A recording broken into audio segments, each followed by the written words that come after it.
Estoy grabando.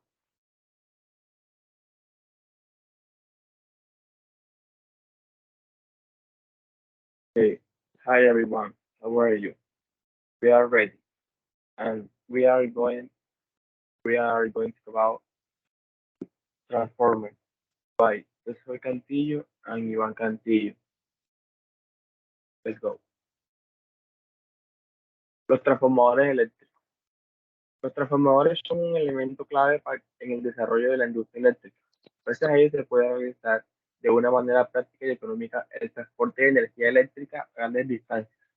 Un transformador eléctrico es una máquina estática de corriente alterna que permite variar alguna función de la corriente como el voltaje o la intensidad, manteniendo la frecuencia y la potencia en el caso de un transformador ideal.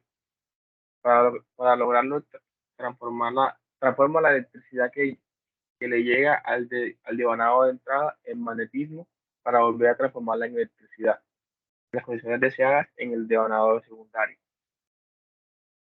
Relación de transformación.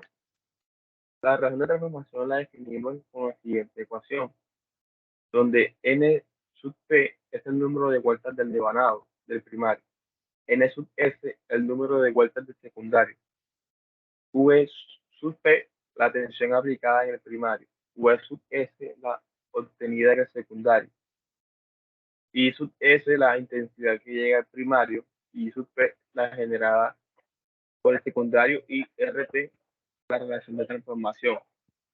Si queremos aplicar una tensión en el secundario, tenemos que poner más vueltas en el secundario. Eso pasa a lo contrario si queremos reducir la tensión del secundario.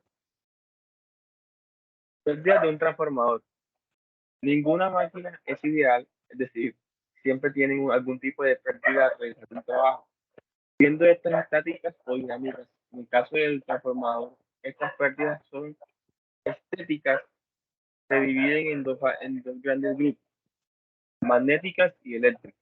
Las magnéticas por ciclos de histéresis y por corrientes parásitas, corrientes de Foucault o pérdidas de hierro.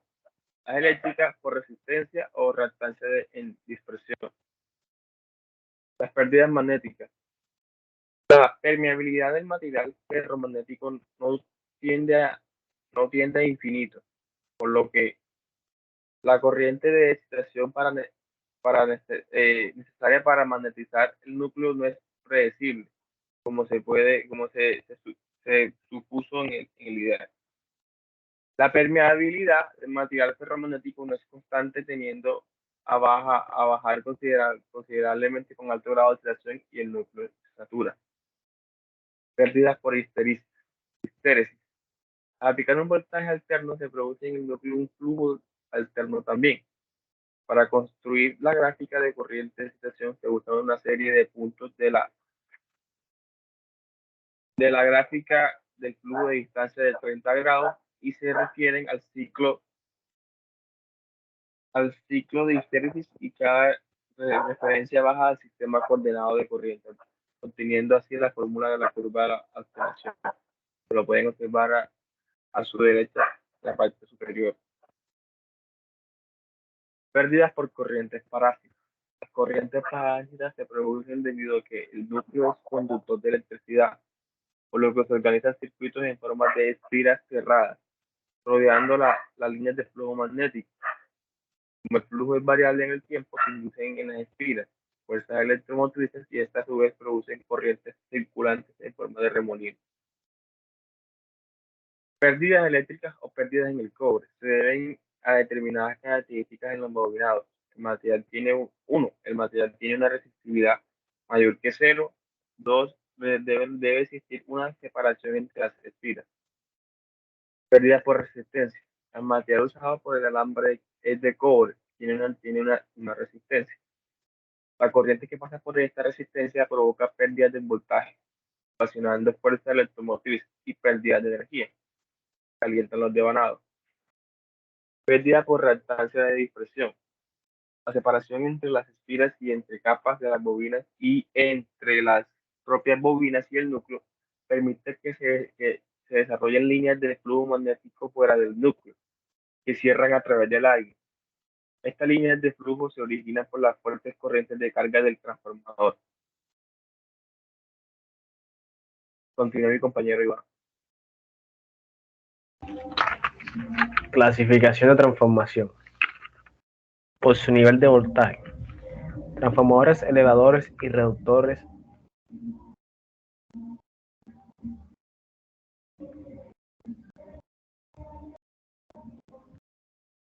Compañero, ¿puedo poner la diapositiva, por favor? Claro.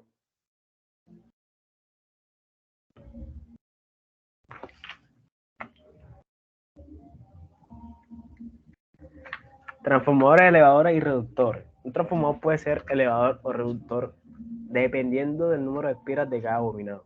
Si se supone que el transformador es ideal, la potencia que se le entrega es igual a la que se obtiene de él.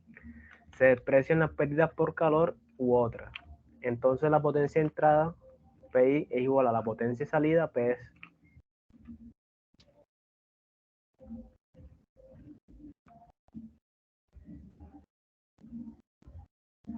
Por su número de fases, transformadores monofásicos y trifásicos. Los transformadores monofásicos, tanto de columnas como acorazados, se usan en distribución de energía eléctrica. Por ejemplo, para reducir en líneas de 12,3 kV a BT 220 voltios. Se suele encontrar de pequeña potencia en soportes de líneas eléctricas rurales. También se lo encuentra en potencias altas para constituir bancos trifásicos, con 3 de ellos en sistema de distribución, como por ejemplo de 10 kV, de 13.200 a 220 volts. Los transformadores trifásicos de columna es el más usado. Se le encuentra desde pequeñas potencias hasta muy grandes, como elevadores de tensión en las centrales y reductores en las subestaciones, de distribución en ciudades, barrios, fábricas, entre otros. Clasificación por su construcción. Tenemos el transformador monofásico de columnas, transformador monofásico acorazado, el transformador trifásico de columna y trifásico acorazado. Y también podemos encontrar un transformador hexafásico. Ahora bien, ¿cómo se ensaya y se comprueba de que un transformador esté en óptimas condiciones? Existe el ensayo en vacío. El ensayo en vacío proporciona a través de las medidas de tensión, intensidad y potencia en el embobinado primario los valores directos primarios. Los valores directos de la potencia perdida en el hierro y deja abierto el embobinado secundario. Por lo tanto, esta bobinado no será recorrido por ninguna intensidad y no se tendrá en cuenta los íntimos valores de las pérdidas en el cobre para este ensayo. Ensayo en cortocircuito. Con el ensayo en cortocircuito conseguimos las intensidades nominales en los dos bobinados, aplicando una pequeña tensión en el primario, cortocircuando el secundario con un amperímetro. El amperímetro tiene una resistencia prácticamente nula. Ensayo de aislamiento. La medida de aislamiento consiste en verificar el total aislamiento de los circuitos eléctricos del transformador entre sí, entre estos y las partes metálicas del transformador. Para ello se utiliza un aparato de medida llamado medidor de aislamiento o megaómetro.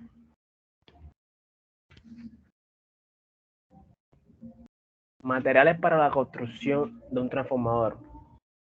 Desde lo muy básico podemos encontrar el alambre de magneto doble capa, chapas de hierro de silicio, papel parafinado y formaletas. Aquí vamos a encontrar cómo se ubican las chapas metálicas para realizar el embobinado de nuestro transformador.